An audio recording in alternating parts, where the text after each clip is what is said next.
Today what we're trying to do is learn about how we go about measuring angles. So the key tool that we're going to use for the job is what we call a protractor here.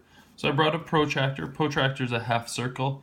You're going to notice that there's numbers running up and down the edges here. So on this one outside, the far left edge, it starts at 0, works all its way up to 180. On the inside, it starts actually at 0 from the right side, works its way up to 180. A really important spot here is the middle. You can see there's a line coming down from the 90, and there's a line coming this way that connects the 0 with the 180 over here. This spot in the middle where those two lines meet is called the crosshairs. It's really important that the crosshairs always goes right over top of the vertex. And just remember, the vertex is where each of these rays, the end point, meets.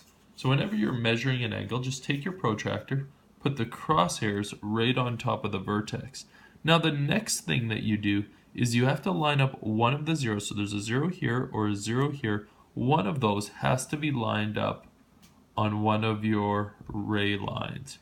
So if I line up this 0 here on that line, make sure the crosshairs are on the vertex, you can just simply count up until you get to the angle that you're measuring. So in this case, I'm just going to go up from 0 to 10, 20, 30, 40, 50, 60. You can see I'm over 60 here. You can see 65 is there, so 66. About 67 degrees, I think, would be a fairly accurate measurement of that angle.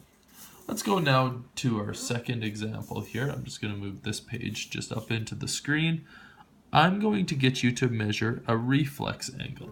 Now, a reflex angle is an angle greater than a straight angle, which is actually more than 180 degrees. So I want to just show you how you'd handle that with your protractor.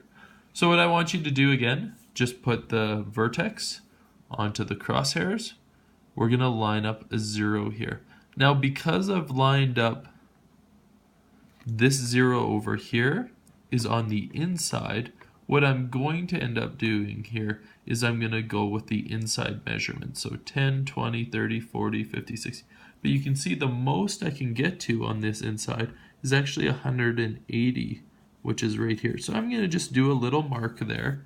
And what I'm going to do is I'm just going to draw a little dotted line here that shows me this angle from here to here. So this one here is 180 degrees. So I'm going to just write that down here so I don't forget. Now, our angle is a little bit bigger than that, so I'm going to put my angle, my protractor, right on top, so crosshairs are over the vertex. I'm going to place my 0 line. You can see my 0 there. And I'm going to now just figure out how much extra over 180 this angle is. So you can see 10, 20, 30, 40. You can see it's about 41, 42, 43, maybe even 44. I think 44 degrees is pretty close. You can see this isn't perfect, but it should be something that's fairly accurate. And so what I'm going to do is I'm going to add these because it was 180 to this spot plus an extra 40 degrees for this spot. So the total would be just the two added together. 0 plus 4 is 4. 8 plus 4 is 12. Carry that 1. We're left with 224 degrees.